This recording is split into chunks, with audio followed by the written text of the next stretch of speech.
সাদা বলে খারাপ পারফরমেন্স আসে নাই, আমি তো দেখি নাই। আমি তো আল্লাহর রহমতে ভালো করছি। প্রিমিয়ার লিগে যখন অপরচুনিটি পাইছি ভালো করছি, বিপিএলেও যখন লিমিটেড অপরচুনিটি পাইছি। এবার রংপুর রাইডার্স যেহেতু আমার উপর ট্রাস্ট রেখেছে, ওদের ডোমেস্টিক টিমে ভালো খেলেছি, so I am very thankful.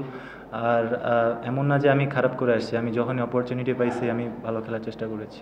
না, আমার মনে হয় ফ্লোতে মানে যে বলটা পাইছি ওই মেরিট অনুযায়ী খেলার চেষ্টা করেছি আমরা। সো যখন যে বলটা মানে বল অনুযায়ী খেলার চেষ্টা করছি, মেরিট অনুযায়ী।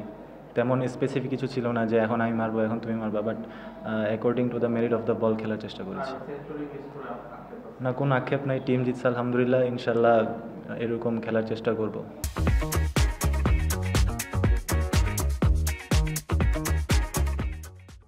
না, অবশ্যই খুব ভালো খেলেছে, সবাই দেখছে আলহামদুলিল্লাহ। চেষ্টা মানে দোয়া থাকবে যাতে আরও এরকম ইনিংস খেলে। না, অবশ্যই ও মানে same according to the merit অনুযায়ী খেলার চেষ্টা করে। আর ওর রেঞ্জ হিটিং খুবই ভালো, আমরা দেখে আসছি 13,000+ T20 রানস। তো অনেক কিছু শেখার আছে, কথা বলার চেষ্টা করি আর এক্সপিরিয়েন্স গ্যাদার করার চেষ্টা করি। না, অবশ্যই প্ল্যান ছিল। আমি সালাউদ্দিন স্যারের সাথে কাজ করেছি অনেক দিন ধরে, তো স্যার অনেক ব্যাক করেছে, প্লাস টিম ম্যানেজমেন্ট আমাকে অনেক ব্যাক করেছে। আমার মনে হয় আল্লাহর রহমতে ভালো হচ্ছে, বাট আরও ভালো করতে হবে ইনশাল্লাহ।